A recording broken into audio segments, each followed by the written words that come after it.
Give me an F. Give me an A. Give me an I.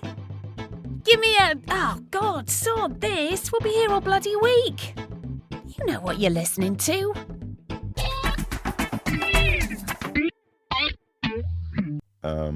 Generic opening to podcast. Welcome, all that business. John, I hear you've won a short story competition.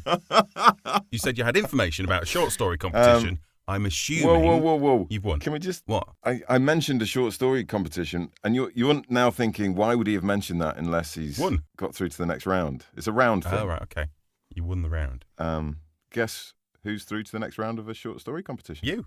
No. Oh, John. A lot of people, but none of them were me. None of them are you. Are you sure none of them? Have you checked? I have double checked. Yeah. What happened? It felt right in a way because we started the week with a very exciting recommendation in the Observer. Yeah. And that felt like a lovely little boost of... I like to call it The Guardian because it's got The Guardian in the website. Yeah, nice. I think it sounds a bit swishy. It does sound swishy. No offence to The Observer. I mean, I think they're of equal import, aren't they? Yeah, absolutely. But that was a lovely little moment of success. Fantastic, yeah. And we needed that. Yeah. And then following on the back of that, it's nice to sort of come back to earth, isn't it? I mean, straight back to business as usual. Yeah. So what happened? It wasn't very good, Tom. It wasn't good enough. But I've got some feedback, but I'm not going to share it now because I think we need to crack on with this excellent interview. Yeah. But I'll reveal it another time. Are you willing to share the story with us at that point? Yeah, of course.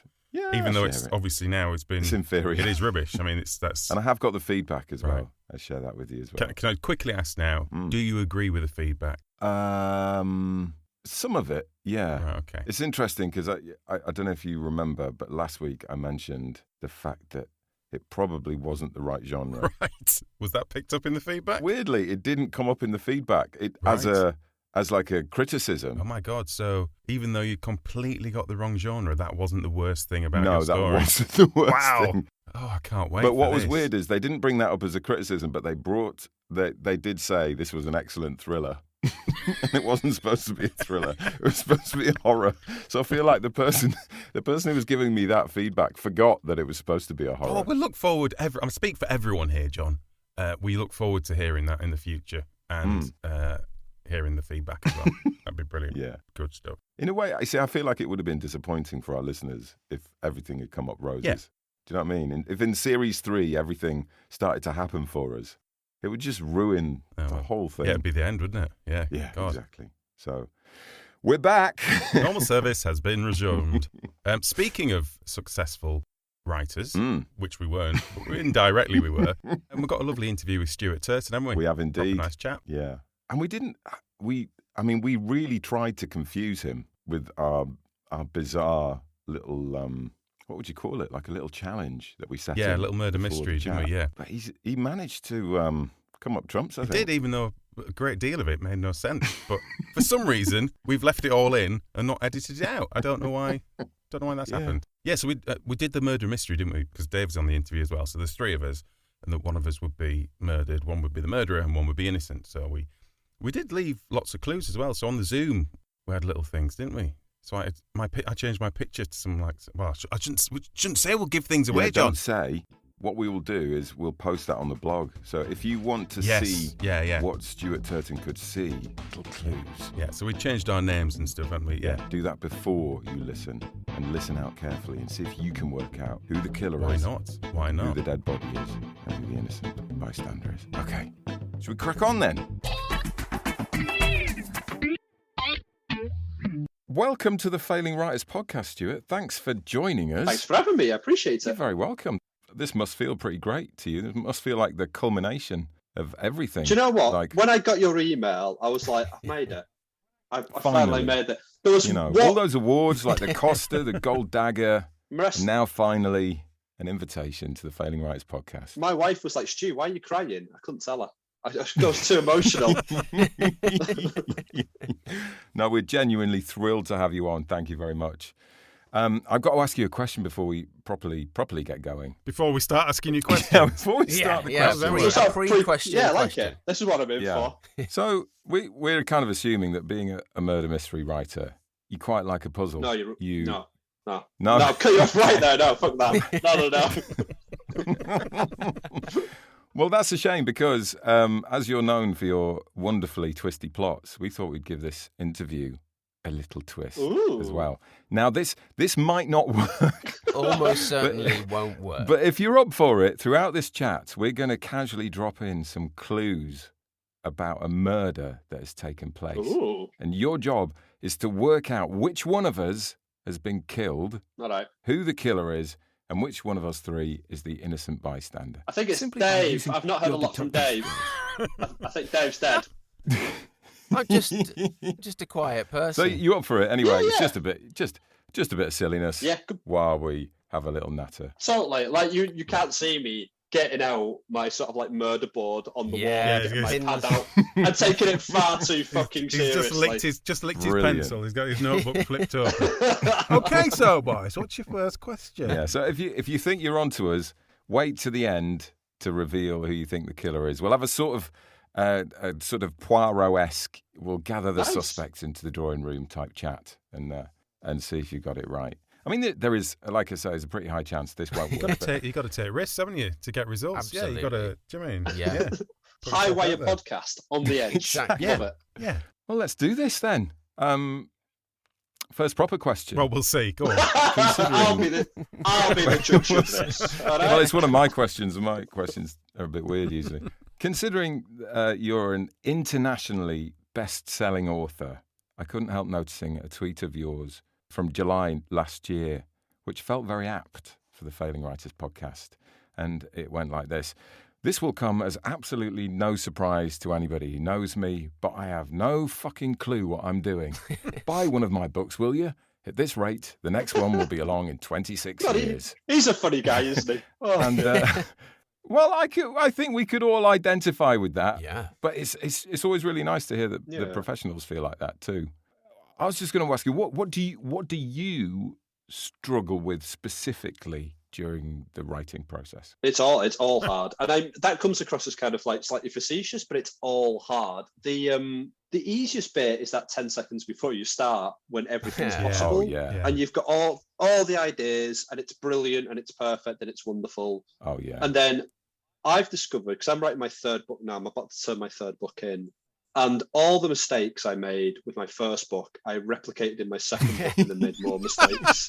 And then I'm writing my third book and I've made all the mistakes from the previous two books and added in some more again. And that's not even a joke. It's just like, it's this weird sort of like, the material that you're working with just keeps changing. Like, it's like, you learn how to make pots out of clay. And suddenly it's not clay anymore. You've got to make pots out of water, and you've somehow got to work out to do that the second time. And the next time you do it, it's pots out of fire, and you've got to do that. And that's the way it feels to me. Like every single book, from start to finish, I have to screw everything up first before I get to what works. Wow. And to put this in perspective, the book I'm writing now, it's due at the end of this month, and I'm still at this point writing 6,000 words a day. Fresh words, brand new words to get it finished, and I'm on my third draft. Like, so I start books, tear them up, start a new book, tear that book up, start again, and this is what I do. 3 drafts, like wholly new book, or just like a completely different version of the same book. Almost a completely different version. So for Devil, my second book, and for this one, I would say that 90% of it, from first draft to second draft, was a new book. So that's fresh writing, that's new writing. New character relationships, new everything. And then second to third draft is about maybe 50% or 40% is a new book. Wow. So that's entirely fresh writing. And again, that will be swapping character relationships around. It will even be sometimes changing the murder around and the murder and the reasons for the murder. Because in the writing, it hasn't worked. As I put it all down, that plan that I did, and once I put it down, I'm like, it doesn't work. It's not believable. It doesn't feel right. The characters have changed subtly, but importantly, and it has to be messed around with. So it's hell. The entire process is hell. Sounds like hard work. Mate, it's horrible, isn't it? Like, you guys know this, but you should, like, quitting Writers Podcast. I'll start it with you. That's what we should all do. Don't fail. Well, I suppose quit. Just stop doing it. Stop failing. I suppose it begs the question then, doesn't it? Like, why?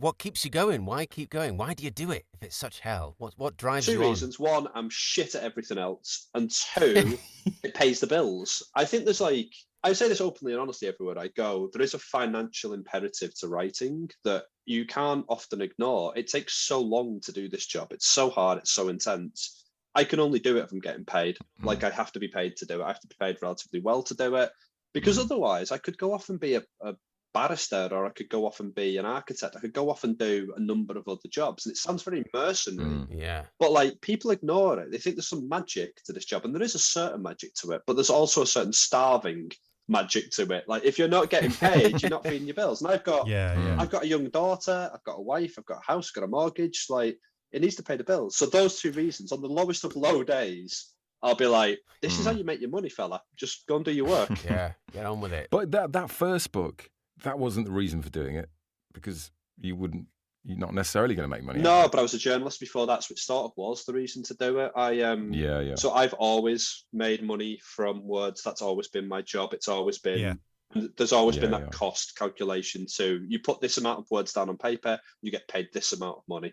And that's the way I've always looked at it. So when I came to write the first book, I'd had that idea since I was a kid. Like, what, were you just like drunk as a kid or something? I was a kid, I had that idea. Did you get a bang on the head or like? I had a very boring childhood. I think that's probably what it was. Oh, right, that's the other option. Couldn't really think. No, like it was so. I read a lot of Agatha Christie's when I was a kid, and then that figures. Yeah. So they imprinted, and I always thought that's what books were. And then I wanted to write an Agatha Christie book, and I sort of like I tried it when I was 21, and it was rubbish, and I went away and lived my life. But I was always thinking about it and thinking about what I could be doing with it. And Seven Deaths just kind of emerged out of that soup of like life plus looking for an original idea plus reading lots of the stuff. But that was always in the back of my head. So you were right what you said before. It wasn't initially a mercenary idea.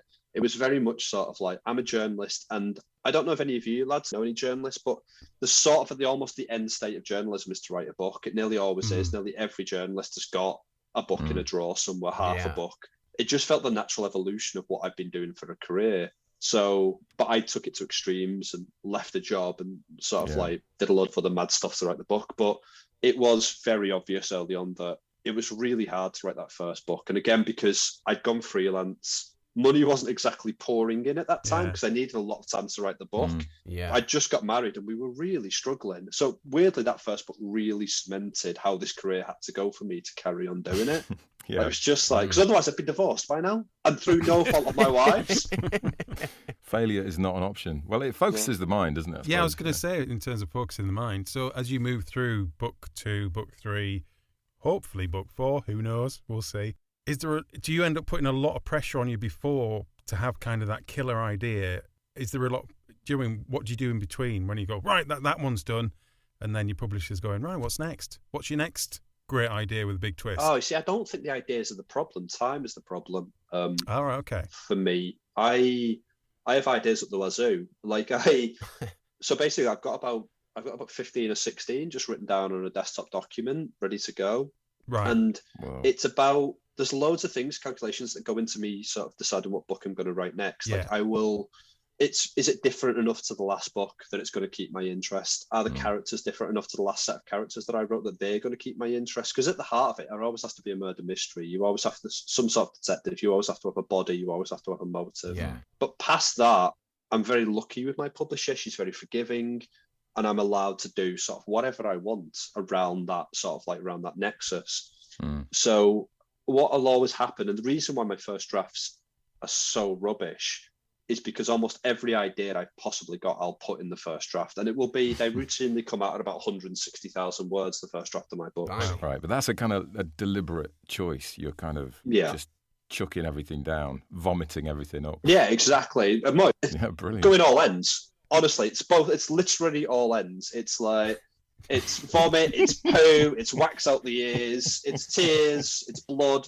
It's okay, everything. Stop. That's enough bodily fluids now. We can. It's a messy business. I was on a roll. I'm going to go and do some writing after this. It was, but so I'll all chuck in every idea I've got, and then I'll see kind of what interests me. So yeah, honestly, my publisher doesn't put too much pressure on me for what comes next. I've got a 4-book deal, and I think she's just. Her thing is that, like, I've never hit a deadline in my entire life. Like, I've never hit the second deadline. I've never hit the third deadline.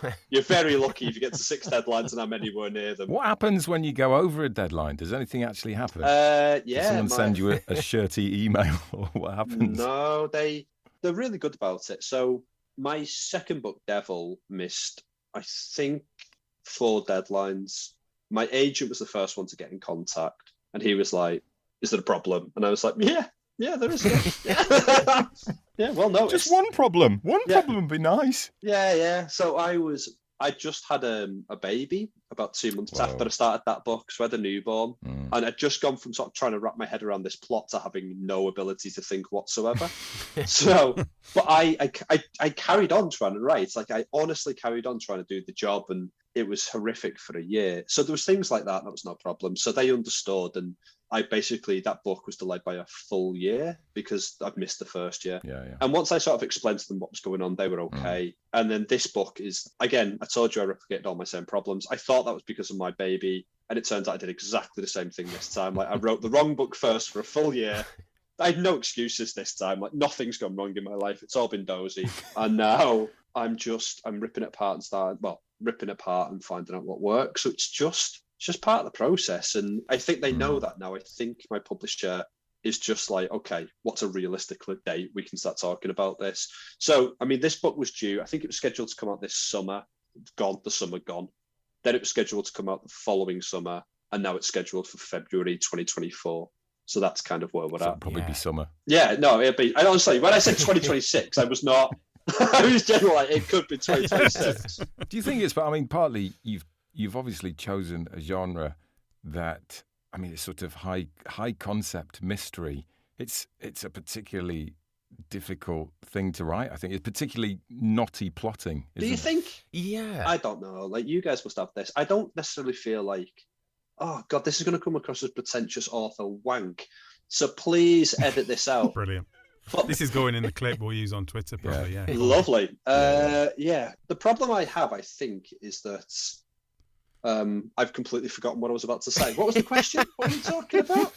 We're talking about plot. The genre that you've chosen is particularly tricky. I'm sorry. I'm very stupid. I honestly didn't choose this. Like, it wasn't like I had a list of genres in front of me and thought, that's what I'm going to do. Like, I'll pick that one will work for me.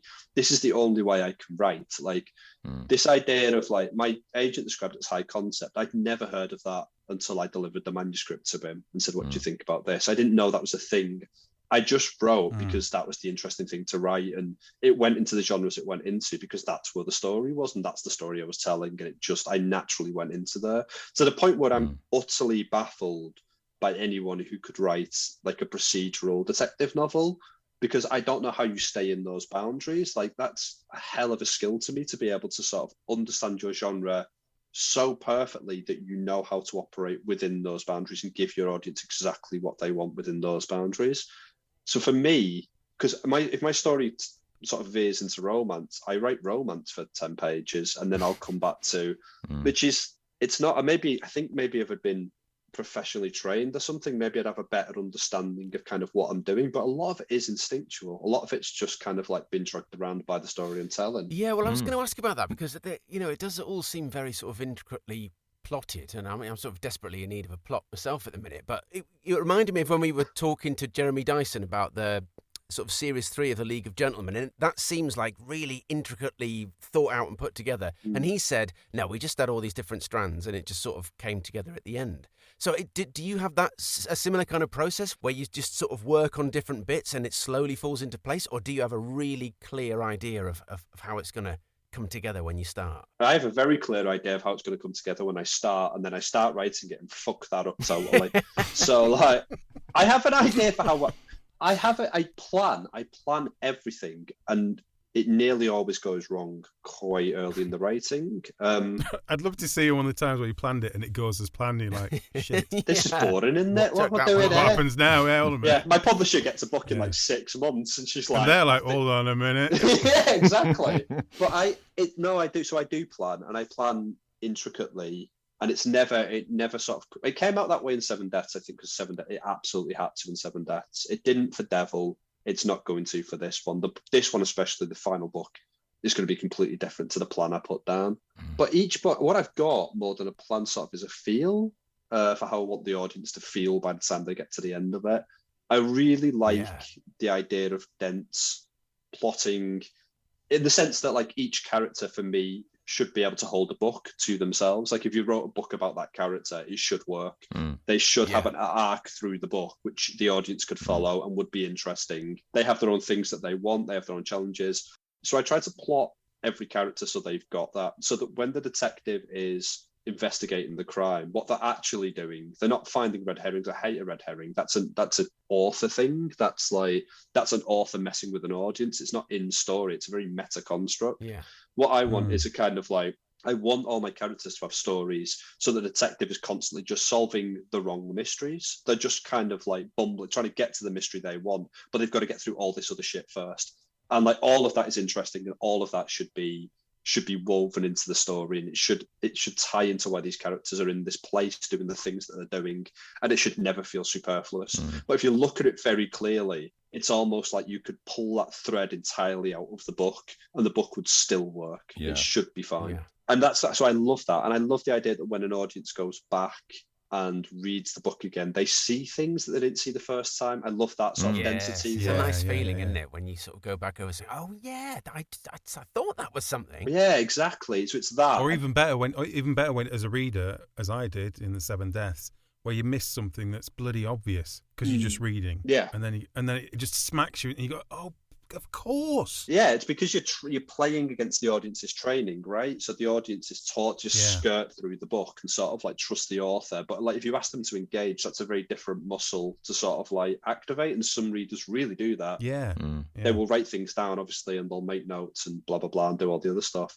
I sometimes think of it as like, it's very similar to comedy. So especially like sitcoms, half-an-hour sitcoms, where it's about joke density. So like you miss 4 jokes because you're still laughing at the first joke. Yeah. It's like that. I feel like clues that I want to stack a clue and then have 4 littler clues follow straight after it. So the audience is still thinking about the first one. And 4 have gone by them. And maybe the important one was the third one.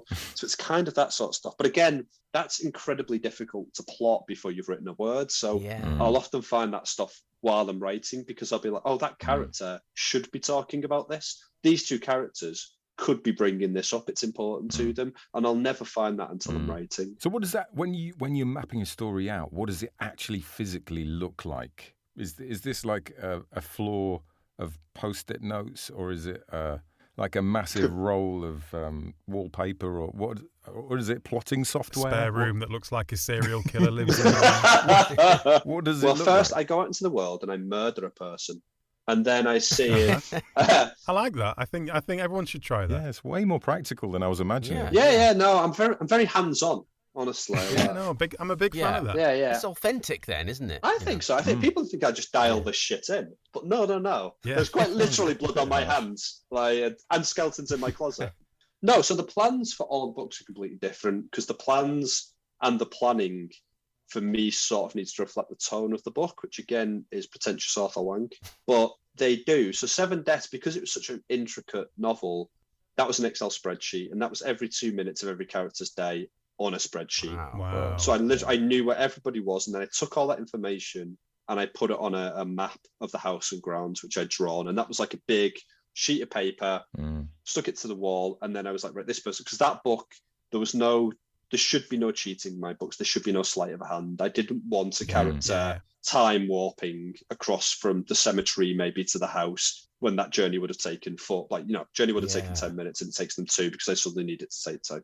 I didn't want to do that. I was going to say you could have probably got away with that, but I think that's me thinking in how stupid I am reading books.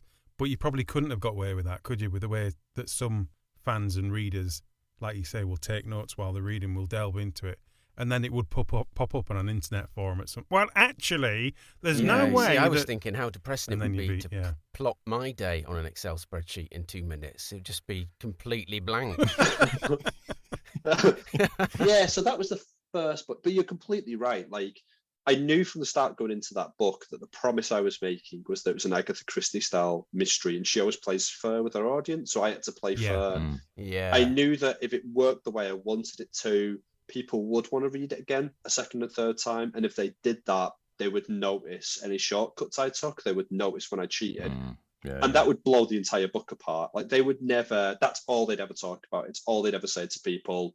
It would never fucking end, right? Like, it would just be And I think that's completely fair, because if you make a promise, you should honour it. Mm. And it's still to this day with Seven Deaths, it winds me up when I see like comments been like, oh, well, there was these plot holes, and I'm like, there fucking wasn't. I will come round to your house. Show me your plot holes. I will. Yeah.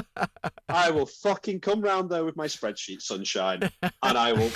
Yeah, there's not a single one, because it was worked out so meticulously. Like on that book, my publisher brought in a timeline editor just to keep track of the timeline, and a normal story editor to sort of run through the story, because it was that intricate, and we wanted to make sure everything was there and worked. And of course, she'd read it, my agent read it, I'd read it, my beta readers had read it, everyone had read it. So that was that one. Devil, my second book, because that was a seafaring novel, it was supposed to feel more adventurous. It was supposed to be historical fiction, a bit more sort of like my publisher Pirates of the Caribbean, but I wanted something more authentic than that, but really sort of swashbuckling pirate novel, basically. With more research involved in that one, I'm guessing. Yeah, exactly. So there was tons of research in that, but that was fun, man. Like that was really great. Like I traveled out to Indonesia, I went out to Holland, climbed around boats, I was in the British Library for days, and it was great, and I enjoyed all that sort of stuff. But the planning for that, actually, I spent 3 months. I traveled and researched, and then I took all that information. And what I planned for that was I wanted more freedom than I'd had in Seven Deaths, because Seven Deaths writing that was very wearying after a while, because it was every day I knew what I was doing. I knew exactly what I had to write. Whereas I wanted more freedom on Devil. So what I gave myself was these things I called lighthouses. So I planned it out. So the big plot points that I had to hit were lighthouses, but then I was free to get between them any which way I wanted. Was the idea. So you could have, something massive happen. Obviously, you've got chapter 1, something massive happens on chapter 16. Between chapter 1 and chapter 16, I was free. I could try out my characters interacting who I hadn't previously thought would interact, and who would be on this boat now, what would they be doing, would they get along, would they not? And that was great. That was all I ever had, was lots of characters just chatting with each other and taking the piss and getting along or fighting or whatever it was. And I found all that stuff in the writing. It was great. And I really enjoyed that. And it gave it that looseness and shagginess that I wanted from that story. It's very, when I think about The Devil in the Dark Water, it's very visual. I can almost, I can sort of see it in my head like a graphic novel. It's got a larger-than-life quality to it, if you know what I mean by that. Oh, there you go. In a good way.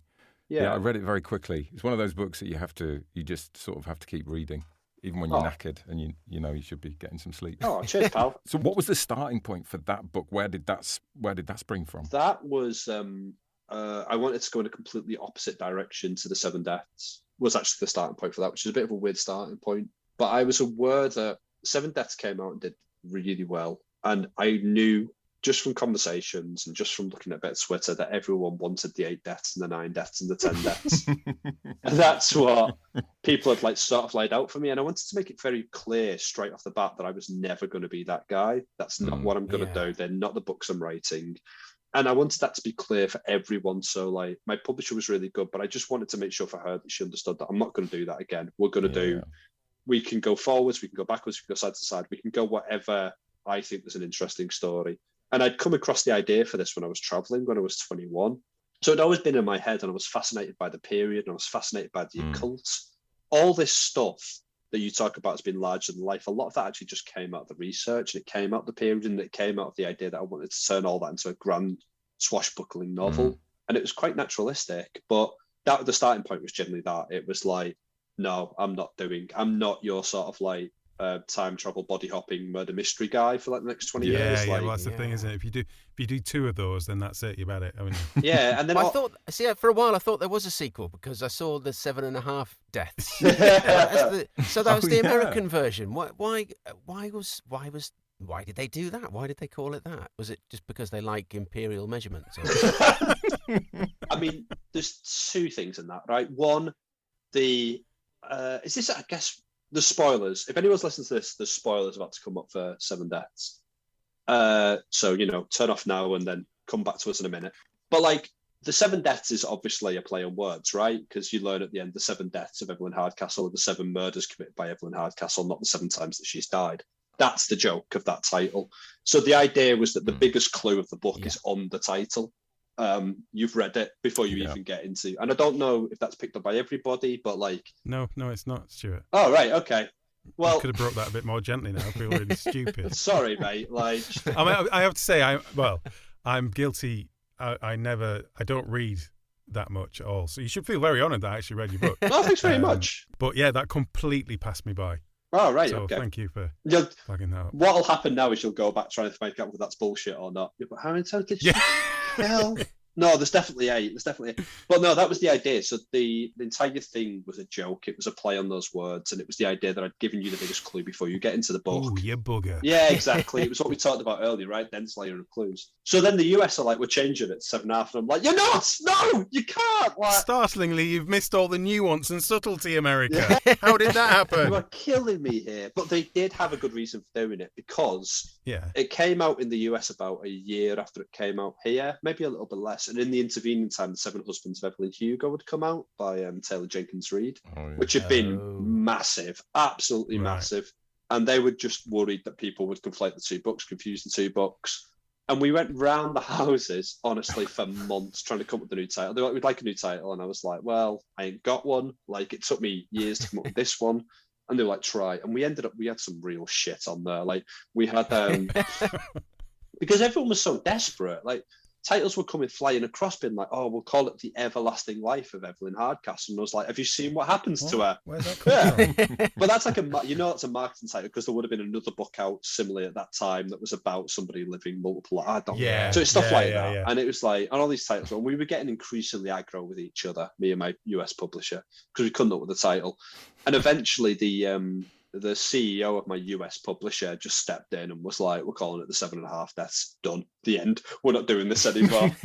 So it was more just sort of like a title that would placate both sides, but it hasn't worked. Like, I've had people coming up to me at festivals with like telling me the story of how they bought 7 husbands instead of 7 deaths, or they bought 7 deaths instead of 7 husbands. There was one lovely old guy who'd bought the 7 deaths, the 7 husbands, and the 7.5 deaths, thinking they were a trilogy. He'd bought them for his daughter because she wanted 7 husbands. They got the same number. Oh, it's brilliant. It was so nice. So he got me to sign all of them. I tried to explain to him, but it wasn't working. So, but yeah, so it didn't work at all. But people seem to be relatively happy. There seems to be a very strange overlap of people who like 7 husbands and like 7 Maybe they deaths. just like the number. Maybe they could be. Favorite film 7. Yeah. Favorite shop 7-Eleven. That's just what they do. Maybe their age. My favorite age 7. Yeah. Yeah. Possibly. Yeah. Maybe it's just like we've cracked it, and all you've got to do is call every book the 7 something. Yeah. 7. Enid Blyton was there years ago. Limited success with a famous 5, but I tell you what. Make it a secret. Everybody wants to know about it. Oh my God, she's a genius. Yeah, she's nailed it. Absolutely. That and the racism, she's on top of both. Yeah, brilliant. Thanks for listening to the Failing Writers Podcast. Here's more of the Failing Writers Podcast. Coming up on the Failing Writers Podcast. Stuart, I'm trying to write a murder. No. What are you doing? It's quite difficult, isn't it? But I think what I've realised is, especially after your comment before, is what's clever about your stories. Partly is that you've managed to avoid all that annoying police business. Yes, that is frankly a massive pain in the arse, and means that you can waste ages just researching how the police go about solving crime, which isn't that interesting to research, rather than cracking on with the characters and the plot. We all started writing a police procedural type thing, didn't we, as part of a task we'd set ourselves in season 1. Yes. And John and Dave, to be fair, carried on with it, and we all had a stab at it. I had a stab at it and kind of gave up, because I realised as soon as I had to go on Wikipedia to find out who was what in the police force in terms of rank. I really didn't know the basics, and trying to paint any kind of police procedural after that was just a waste of time. So yeah, I think sidestepping that is a good call. Is a good call. You got enough to deal with. I just hit a flat line. I'm now thinking I really should have gone down the golden age detective novel. I think. It just would have been. It's a purely marketing thing at the moment. Like, if you're trying to write a police procedural, there's already 1,000 on the market that you're competing with automatically.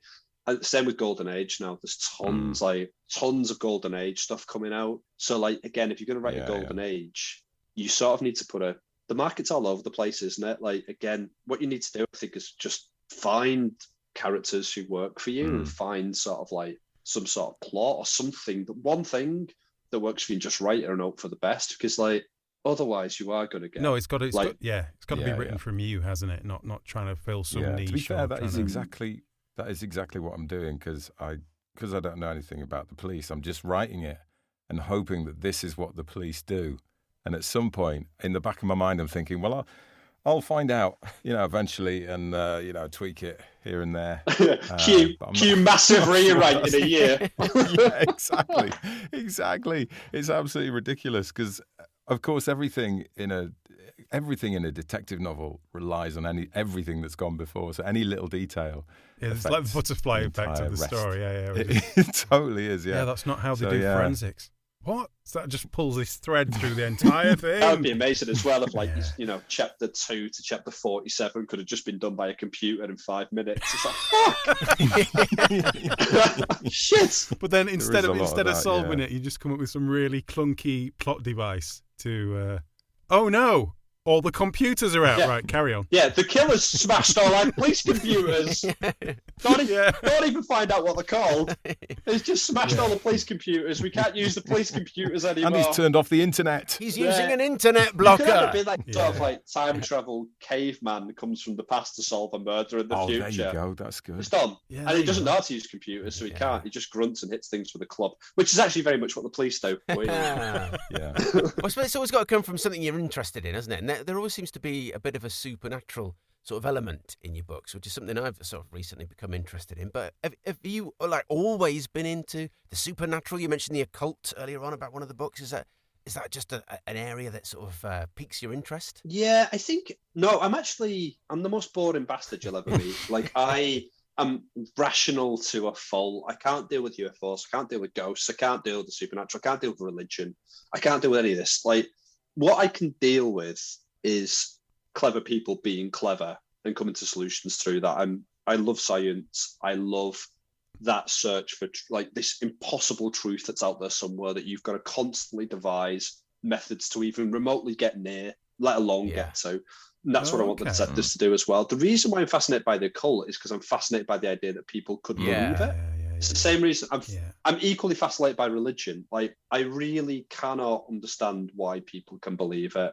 So I'm fascinated by trying to get into the head of somebody who does and understand why they do and understand what's in them that requires that faith, what's in them that requires them to believe that if they throw salt over the shoulder, they'll have a good day. Or if they get on the boat and do this thing that they're asked to do, they will have a good life. Like the superstitions wrap themselves around all of us. They wrap themselves around our society. Even a modern rational society like ours, they're all still woven through it.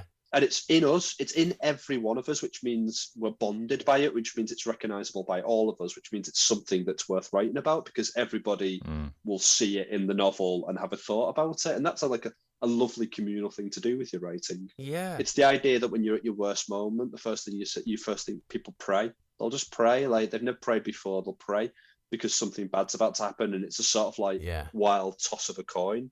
And then I'm fascinated by the idea that if it comes like somebody you love's in the hospital, you pray for their survival, the person survives. Do you then believe? Is there a bit of you that is then forever tainted by that moment and forever has belief? Yeah, you've always got to pray then, haven't you? Because otherwise you're doing people a disservice. But then I always think it's weird when people pray like for sports games or something like that, as if how does that work? Is there like a totting up system? So God goes, that side's had more praise. They prayed more. So I am going to lean. Oh, no, a minute. There's a few more coming in from the other team. And they're louder. Right. Yeah.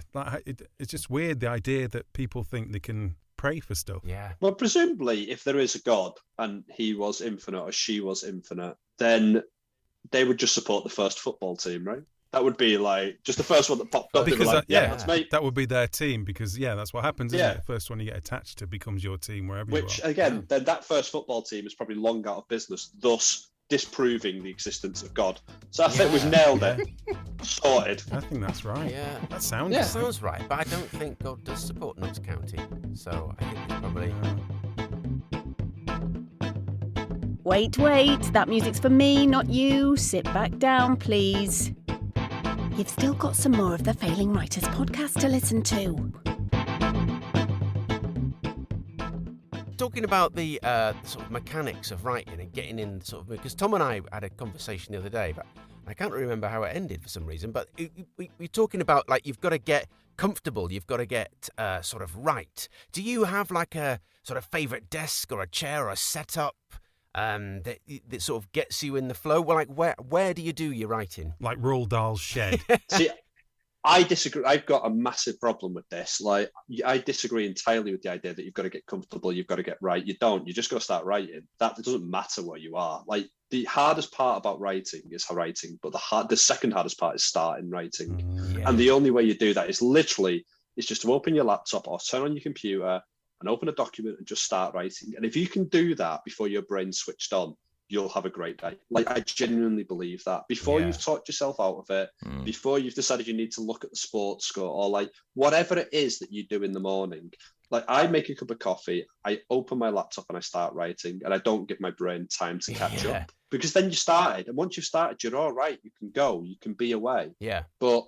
if I have to sort of think about, making myself comfortable, I've been in the right spot, then that I'm already thinking about the wrong things. I'm already distracted. I'm already on something else. So it's already another reason not to do it, isn't it? If this or that or the other, rather than just cracking on. But again, I think that comes out of journalism, because in journalism you don't have time to get comfortable, because you've interviewed someone and you're writing the story on the train back or the bus back, or like you're on a plane or you're in a you're never in the right place to be writing. No, well, I think we all understand that as guys that have written local radio ads, that you kind of just have to fit into the gaps. That's it. I mean, when I had the idea for 7 Deaths, I was on a flight and it was about 2 a.m. and I was flying I used to live in Dubai, and I was flying from Qatar to Dubai, or Dubai to Qatar. I can never entirely remember, but it was like a short haul flight.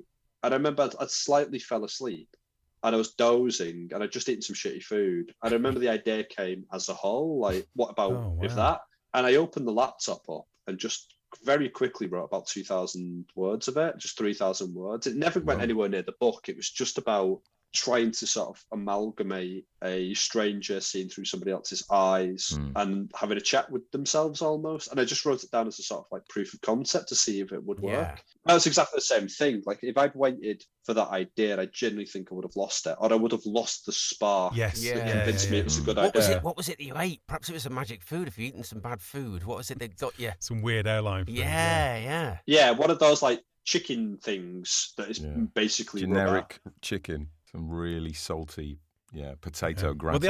Well, they have to make it more salty because your taste buds change depending on the altitude. Oh, that's great. Yeah. So airline food is more salty. It's really salty, isn't it? Yeah. Do they do that with the alcohol as well? Do they make it more boozy? Because I'm always absolutely smashed on a flight after one glass of wine. I think the altitude probably does or doesn't help depending on whether you're looking to get drunk or not. I think the altitude would probably help with that as well. My friend's he loves being drunk on a plane, and I cannot think of anything worse. I just like altitude surrounded by people and me getting increasingly leery. Sounds like my I noticed on your Wikipedia page, it said in November 2020, Turton signed a contract to write 2 more high-concept mystery novels for Bloomsbury.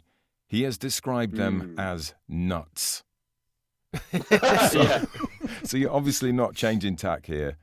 How far along are you? Actually, you're not writing 2 at the same time. I'm guessing you're focusing on this one, the one that you're wrapping up at the moment. Or is the other one sort of partly in the mix? How does it work? No, so the third, I'm planning the 4th one while I write the 3rd one. Not anymore, because this one's now so intense. I'm finishing this one up, but usually I'll be sort of planning the next one, or have an eye on it, or think about what I want to be doing. And it's a self-defense mechanism, because usually I'm so sick of the book I'm writing by the time I get to the end of it. Yeah. Exactly. It's like planning a holiday when you're just about to finish a holiday, isn't it? So I know exactly what the next book is going to be, which means to say that it'll come out in 9 years and be completely different. Are you allowed, presumably not allowed to say anything about it, I'm guessing? No, to be honest, no one's ever said anything, but I wouldn't anyway, just because for me, I'm really, really lucky. Like, nobody knows what I'm going to write next. I don't write in a specific, I do write in a specific genre, but I don't write in a specific time period. I don't write the same characters. I'm not part of a series. I can go anywhere I want within that time. So I can surprise the reader with almost every single part of the book. Like the moment you open a page or read the blurb on the back or see the cover, it can be a surprise. And I love that in books. I want my books to be totally surprising, top to bottom, every single part of it, not just the mystery, everything. So like where we're going together and who we're going with and what happens when we get there. So yeah, I would never give any sort of like pre-blurb to people just because it would take one of those surprises. But we can expect more of the same kind of thing, or what books? Yeah, presumably they are books. Yeah. I'm not moving into Panto or anything. Like, no, that would be fucking great. A murder mystery Panto. Oh, he's behind you. No, he's not dead. I'd love to see you as you submit that to your agent and publisher. There you go. It's taken me 3 years. That. Yeah. That's probably where this book will end up being by the time I'm done editing it. So. What was the question? What were we talking about before we got to murder mystery Panto? Books and stuff and things. No, I don't even know if we asked the question. Just the next book. What we should expect, but you can't say anything anyway, so that's a moot point. Let's move on. Yeah, no, a bit murder mysteries. There'll be a body, a detective, and then there'll be some sort of like some shenanigans, smoke and mirrors, and that's it. Oh, all that business. Tom's in my head. I'm terrified. He's in my head. He's reading out my thoughts as I think them. So is that what you'd want your literary legacy to be if it was on your book gravestone? I don't know. Do they have those? That you kind of people didn't know what was coming next. Oh, mate, like no one's going to remember me in 2 weeks, let alone like 20 years. Like, no, it doesn't matter. Like you're sort of mostly, or at least I'm mostly writing for myself. Like as I said. This is my job. I treat it like my job. I'm very lucky to do it. I don't know if the stuff I've said tonight comes across as a sense of like entitlement. I hope it doesn't. I genuinely do believe I'm very lucky to do this, and I know how hard it is. And I know that not everybody gets this opportunity. And I'm not sort of by any means wishing I was doing anything else. This is what I'm good at, and I do actually enjoy this. That's but fair enough, it is a job for me, and it's sort of about sitting down and sort of doing the work and coming up with something that's entertaining. But for me, I have to sit down and do this. And like, if I'm going to work till 2 o'clock in the morning, which I'll be doing tonight, I've got to believe that what I'm doing is worthwhile, that it's different, that it's exciting, that people will enjoy it. I'm not one of those authors who can claim he doesn't write to be read. I do write to be read. I want people to read my books. I want as many people as possible to read my books and enjoy them, because those people will buy them and then I'll be able to pay my mortgage. Yeah. But I don't want I don't want to put a book out and have thousands of negative reviews either. Like I want to write something that people genuinely enjoy and talk about and get something out of. So yeah, that's me. That's kind of me. It seems to be working quite well, I think. Good so far anyway. Let's see what the next one is. Yeah. Only as good as your last book. So still time to fuck it up. Well, I'm definitely doing the sort of like time traveling caveman. I thought you'd given me that one. You've lost that one, John. You've lost that one. Oh, no, nothing that bad. We can co-write it. It'll be absolutely fine. You can tell me all your police stuff. Brilliant. All of it. Yeah. It won't take long. Well, unless you fellas have got another burning question, I think that's a nice place to wrap up the chat. No, the only question I had, one more question, was are people reticent to play Cluedo with you now that you know? We never played your game, your murder mystery game. Oh, we've been playing it all the time, Stuart. Oh, we've been playing very it all nicely the time. The clues are there. Oh shit, there's been a death, a demise, a final breath. Oh, we don't know who's done what to whom or if they'll confess. Can Stuart Turton draw back the curtain? He thinks Dave's hurting, but nobody seems very certain. We try to make it atmospheric, ended up too esoteric. Stuart's never gonna guess, we might as well end the song.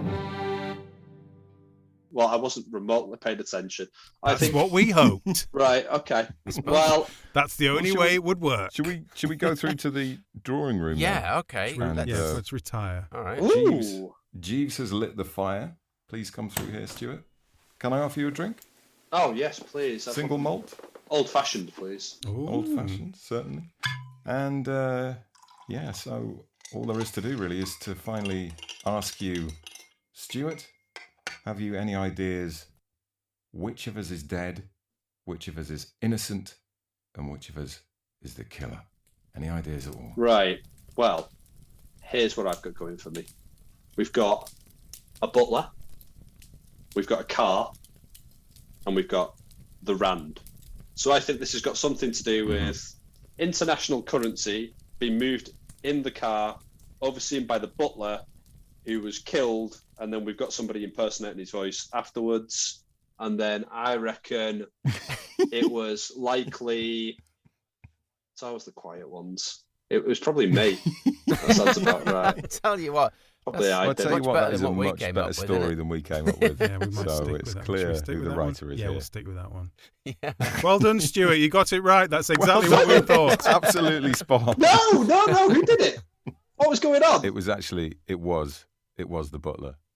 Yeah, Tom. The butler. Tom the did butler it. did it. The butler always does it. Dave Yeah. Dave has been talking about being dead quite a lot, very subtly. I thought you did a beautiful job, Dave. Yeah. And his name here is an anagram of cadaver as well. Yeah. Hey, Stuart, I'll tell you Little bit something, subtle. Stuart. With all your fancy things in the Seven Deaths that fooled me, I fooled you because my name's not even Butler. What's your name? Tom Turner. Yeah. Oh, you knew it. Yeah, Hold on a minute. yeah. Come on now. Or did I fool you this whole time? I'm knee deep in this conspiracy. Actually, me, John, and Dave conspired against you, my friend. That's right. Yes. He's actually been pulling the strings all along, Yeah, Stuart. If you look in the other room, your dog's dead. Oh, Yeah. That's man. what we. That's why the crows are circling. Yeah. Right. Okay. So hang on. Why did this happen? So I just thought. So hang on. So Dave is talking about death all the time, right? I just assumed he needed counselling. So like, I'm just getting into character. Yeah, I was going to send you something off mic, being like, "Hey mate, maybe this will help you out." But it's too late. It's far too late for me. Yeah. I've been dead for years. That's just how Dave talks all the time. So why did Tom kill Dave? Apart from the usual. Just doesn't like me very much. Just basically. for the crap, really, wasn't it? Just for Right. someone had to die. Someone had to die for this episode to happen. So it was. Honestly, yeah. lads, this is a focus on plot over character, isn't it? Honestly. Jesus Christ. Honestly, it's like we did the We just needed someone to be dead. Yeah. Once we got rid of once you're gone, Stuart, we're going to edit all the bits that we said and put them in a little montage so it sounds really obvious. So people are going, "Oh my god, I can't believe he didn't get that and he came up with that crazy By the plot time we thing." finished, we're going to sound really clever. So That's a lot of. that's going to I don't know if we can do that much editing. Well, listen, thank you for playing our little game. Our extremely stupid. Thank you for bringing yourself down to our level. No, I'm happy to be here. This has been delightful. Thank you so much. Oh, No, bless we really you. appreciate Yeah, thanks it, for coming on. Yeah, thanks And, for talking to us. Very much looking forward to the next Yeah. Stuart Turton book. We'll keep our eyes out for Oh it. my god, he could be the first person who I read 2 books of since I read Biggles when I was a kid. Fucking hell. Now I truly am. Serious. Like a full I'm genuinely a honoured full-length now. book. Now I feel super amounts of pressure to make this one good. I was happy with it being just a bit Yeah. shit, but now... No, it can't be. Can't be. Oh, great. I'm going to ring my wife now and say I'm never coming out of this room. Not now. It's just till this book's finished. But it's good. 2 things. I'm never coming out of this room. I'm never doing another bloody podcast either. We get that a lot. Yeah, well, I was going to ask about that because it does all seem very sort of intricately plotted, and I'm sort of desperately in need of a plot myself at the minute. Well, first I go out into the world and I murder a person. Yeah, no, I'm a big fan of that.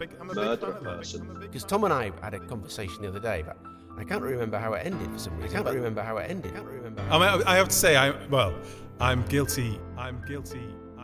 I just hit a flat line with it all.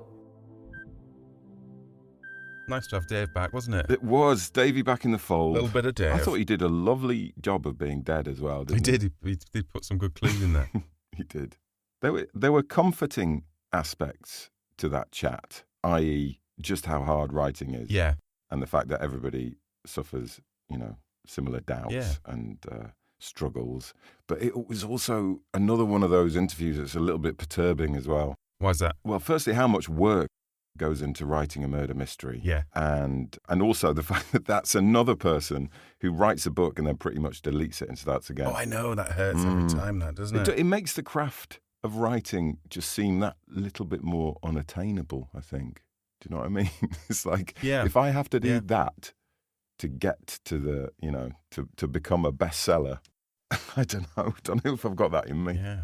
Obviously, everyone doesn't do that. But I think if you've got a complicated high concept book, then it probably does require a hell of a lot of rewriting and rejigging and getting it exactly right. Yeah. But I think the answer is to write something low concept, isn't it? So you don't have to. That is clever, yeah. Ironically, that is clever. Hey, listen, we've had the first entry into our little what would we call it? What we're going to call it? We need to call it something now because people have been sending us stuff. What was I thinking the other day? Get your whips out. Oh, right, yeah. Good play on the word whips.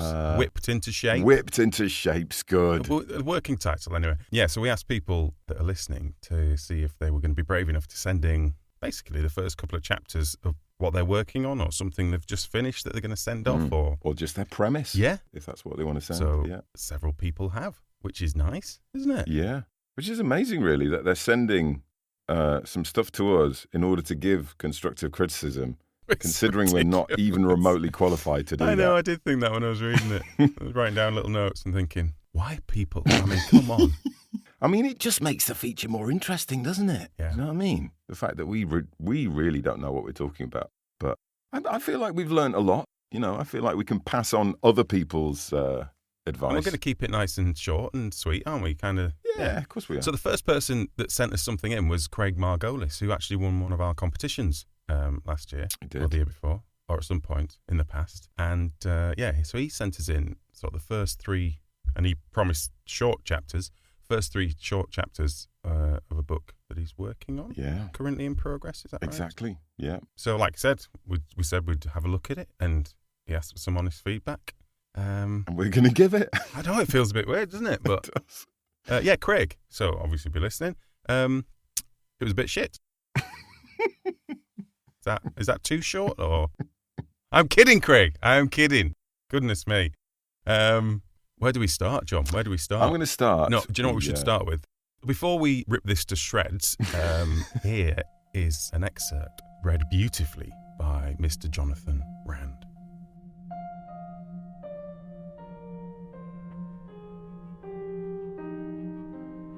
The Bergschule would be Adolf's first sustained foray among the other citizens of the city, and his separateness was immediately apparent from the first day of his public education.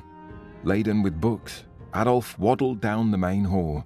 He was short for his age, and the pile reached to his nose as he struggled to pilot the way ahead. Adolf did not see, but distinctly heard, a pocket full of pfennigs fall at his feet. Peering around the book pyramid, Adolf spied a gathering of distinctly unfriendly-looking lads. Rather than press on, he gently placed his pile on a nearby bench and reached down to gather the coins. "Told you he would," their chief declared, to the laughter of his crew. Adolf straightened up, approached the leader, and held out his palm. "You lost these." This confused the brute. He snatched them back and threw the coins rather more violently. As was to be expected, the Jew reached down and scooped up the pfennigs, though he again returned them, defying type and tradition. No more funny business. The Goliath straightened up to his full height, 2 heads taller than Adolf, and balled the coins into his fist. "You will take these, Jew boy, either way. You want to eat 'em instead. From the look of you, you're always hungry." This witticism layered rotundity atop religion in a powerful double insult. As the bully grabbed Adolf's collar as prelude to prying open his mouth, there was another voice heard above the din. "Hans, leave the kid alone." It came from an even taller youth, sandy-haired and hazel-eyed, a perfect specimen of Germanity. "This ain't none of your business. Butt out!" "I've made it my business," said this Siegfried reborn. "You put that hand down or I'll do it for you. Why don't you use those pfennigs to buy yourself some cake? Judging by your middle, I'm sure you're just as hungry as he is." Hans glanced at his own bulging belly. his face darkening to purple. Not seen the last of me, Jew boy, he murmured before skulking off. Adolf's newest hero stepped up and thrust out his hand. You're new here. I'm Koenig, Franz Koenig. Kaplan, Adolf Kaplan. He wiped his sweaty palm before presenting it. Thank you. It was nothing. He's mostly talk. Come, let me help you with those. Franz took half the books and walked alongside Adolf. How do you know about me? Adolf asked. That you're a Yid. The headmaster told us one was coming, so Hans must have been on the lookout. A lucky guess, I reckon. Adolf considered how many other new kids may have been showered before Hans got to him. Yeah, lucky's the word for it. Bet you're the first one Hans has ever saw, Franz said. Pretty sure first for me, too. What do you think? Franz deposited Adolf at his next class with a smile. Early signs look good. Adolf steered clear of Hans and his gang, but not of Franz. First for protection, later for friendship. The two could not have been more different. Where Adolf was bookish, Franz was athletic. The one studious, the other streetwise. Of rules, a follower, and a bender. They got along famously. Adolf excelled at arithmetic, and he spent many a lunch hour helping Franz puzzle out problems. In turn, Franz kept Adolf in tow on the track, their coach frowning. Faster, Koenig! Don't let him slow you down! The gaffer bellowed while wobbling alongside on a rickety bicycle. Don't know what you mean, Herr. I'm running my fastest, Franz said, without a hint of exertion, before whispering to Adolf, Come on, race you back. Adolf flew, truthfully, only a hair quicker than before Franz's challenge. Nevertheless, he remained a few steps behind, allowing Adolf a small victory. During school assemblies, when Franz thought them safely lost in the crowd, he urged Adolf to take unscheduled leave. There's a Western at the pictures, only a pfennig apiece. We'll get caught. No, I will get caught. You get away with everything. Never know we're gone, Franz pleaded. Come on, Wolfie. It's the newest thing from America. Something about a train robbery. Myers first for sweets. Mouths full of candy, Adolf and Franz soaked in the flashing pictures.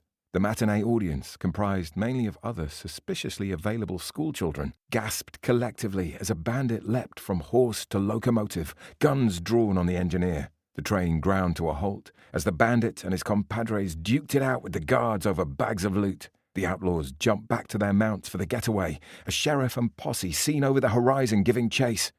The parting shot was of robbers riding off into the sunset, their fate uncertain as the screen faded to black. Best 10 minutes a pfennig could buy. They left the theatre squinting against the late afternoon sun. Think we have to go back? Franz asked. Nah, assembly's over by now. Dismissal in 5 minutes. If we're caught, we're dead already. They walked along the Pragal, in no particular direction, taking turns with the bag of sweets. With a pinch of bravery, Adolf cleared his throat and began his own Adolf Meiser. You know, my cousin's a cowboy. You don't say? Yep, a cattle rustler even. Fishke the Gonif. What's a Gonif? A thief. He got caught nabbing a cow in Russia, dug his way out of the village jail and stowed away on a ship to America. Right. Swear, off to the west. Nobody knew him, so he wasn't caught. Tried his hand as a cowboy and before too long fell into his old ways. Turned to rustling. Started his own gang with the Indians. Come on, Adolf. How did Fustke know how to talk to Indians? Fishke, and he could, because they're Jews. They're what? Jews, I tell you. Didn't you hear in church about the lost tribes? Well, one of them made a ship, like Noah's Ark, but bigger. They sailed until they couldn't sail anymore, made it all the way to the New World. They had babies like rabbits, and before too long they spread all over. Yeah? Then why don't they look like you? Adolf thought this one over while he stalled for an answer. 'Cause they're outside all the time. You saw the movie. It's the desert there, so they're always sunburned. Anyway, Fishke got caught cheating at poker, and he had to run to the hills. Before he knew it, he was surrounded by Indians. A goner, he started to pray. Jewish prayers. The Indians recognized one of their own, and he was saved. Then he and his new friends became cattle rustlers, ruled the whole territory, their very own Jewbraska, or something like that. So let's talk about it first of all, because we should say that the working title is Another Adolf. Yeah. And the logline is sent is Adolf Kaplan's beloved bub warned him the life of a healer was both blessing and burden. As a pharmacist in golden 20s Berlin, he found plenty of both. That is, until the rise of that other Adolf and his National Socialists forced him to make a terrible choice. Mm-hmm. So, John, what were your initial thoughts? My initial thoughts were, first of all, just how nicely, I mean, that sounds so trite, but just how well Craig writes. He is a crafter, isn't he? He's a crafter. He is a proper crafter. It's that old thing that Tim said about feeling like you're in safe hands. You're put into this locale and you meet the characters and you're given so much sort of creamy backgroundness that fills out the picture before you. Interestingly, that was the sort of first thing I thought. And then the second, almost immediately after, was, is this all the sort of research and stuff that you do, and you do lots of writing based on the background of these people, and then is that the first thing you throw out sometimes? Like, is this definitely the beginning of the book? Yeah, that was my main That's what I thought. critique, actually, was that it just all feels a bit exposition-y at the start. Yeah. And it kind of a little bit harder to get through, because when you break through that into when sort of the action starts, if you like, when there's characters interacting, it just seems to flow so much easier and quicker. And you get into the book then, you're into the characters. Yeah. So I wanted it to start in the middle of some of the action. And I think it kind of deals, I guess it's very sort of first draft in that it deals with it. I hope it is a first draft, otherwise that's quite a criticism, isn't it? No, I think you're probably right. That it feels very chronological. Yeah. And it doesn't need to be. I want to be jolted about a bit more. I want to hear his childhood where he gets bullied in school, and then I want to flip back to see where that came from, rather than being fed that information and end up in that place. Or even more. I mean, obviously, this is a story about him being a pharmacist. So most of the book, I'm guessing, is when he's older. It's set when he's older. Yeah. So maybe we sort of flash back to when he's a kid, or do you know what I mean? It's like we're not in the nuts and bolts of the story. I think we need to get there, and then you could maybe show us some bits from the past, because obviously the fact that he's this storyteller, it feels like that's obviously going to be a pretty key part of the book. That's going to get him into a lot of trouble, I'm guessing, and it's also going to get him out of a lot of trouble. But I don't think we need to know everything about where that came from. No, the start. It felt a bit of a helicopter narrator at the start, didn't it? Where you're kind of seeing everything rather than being in and you felt like you kind of went into the story and you were being carried along by it, whereas that kind of first bit definitely felt like a bit of an overview. So sort it out, Craig. Jeez. But he's such a good writer. And, a lot of that stuff you could probably lose quite a lot of the sort of family history stuff. In fact, it reminded me of the book, How Not to Write a Novel. There's this is going well, isn't it, Craig?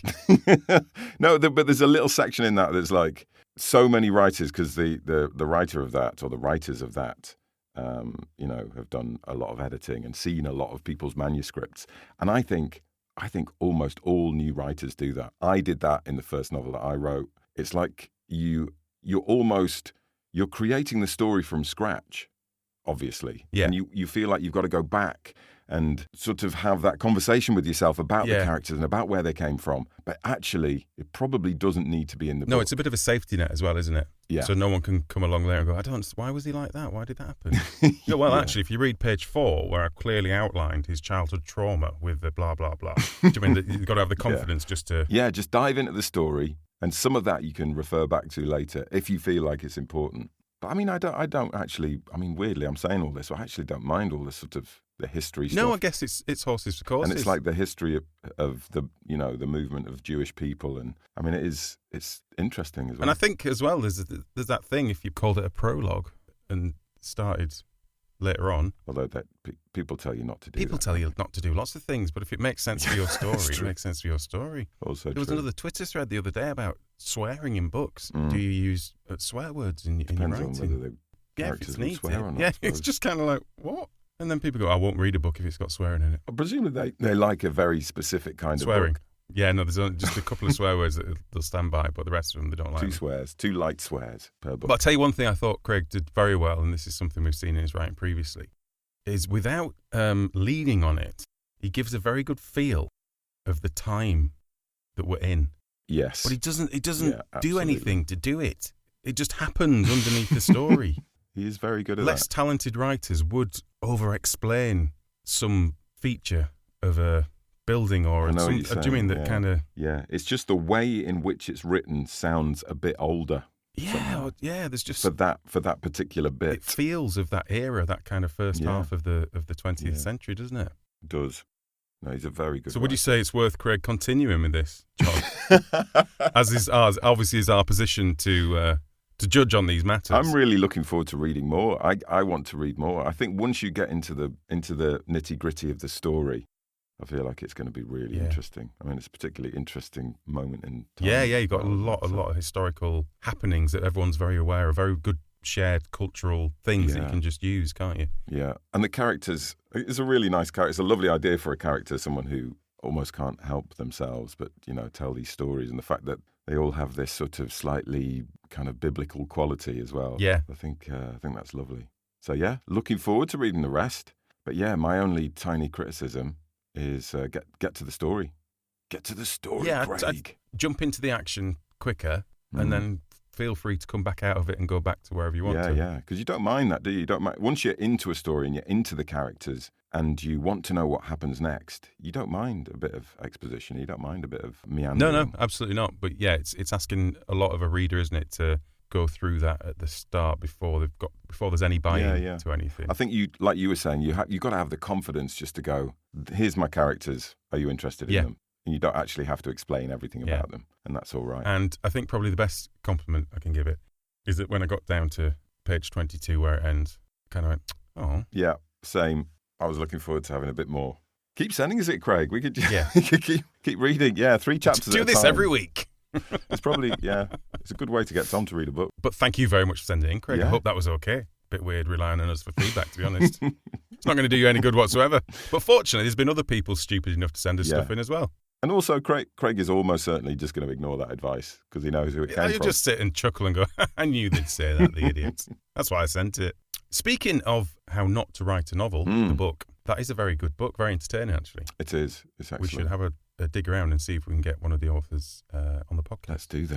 Let's do that. It would be excellent. Worth having a little read of that if anyone wants to get hold of it. Yeah, it's surprising how much you can learn from how not to do things, which seems to relate well to this podcast. It's quite easy to dip in and out of it as well, and it's quite funny in places. There are some really, really funny bits, and you kind of go, oh, God, I do that. You kind of laugh and then self-admonish. That's right. But it takes the edge off because you're laughing. It's a real cringy David Brent laugh. Yeah, very much so. Very much so. So there ends our as yet untitled "Whip Me with Your Story" feature. I don't know. We'll keep thinking. We'll come up with a little song. What's next to discuss, John? Nothing, you say. That's the end of the podcast. Exactly. That is it. Let's wrap it up. Lovely. But not before saying, do tune in next time, which will be in 2 weeks. We are chatting with Qasim Ali, who is one of those really annoying writers who just like burps, and he's got a book. We're going to have a little chat with him. Some interesting insights. Yeah, some insights we've not had before as well, which will be quite interesting to listen to. Well, good.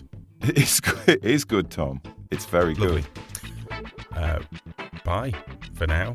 See you in a couple of weeks. Tatty bye.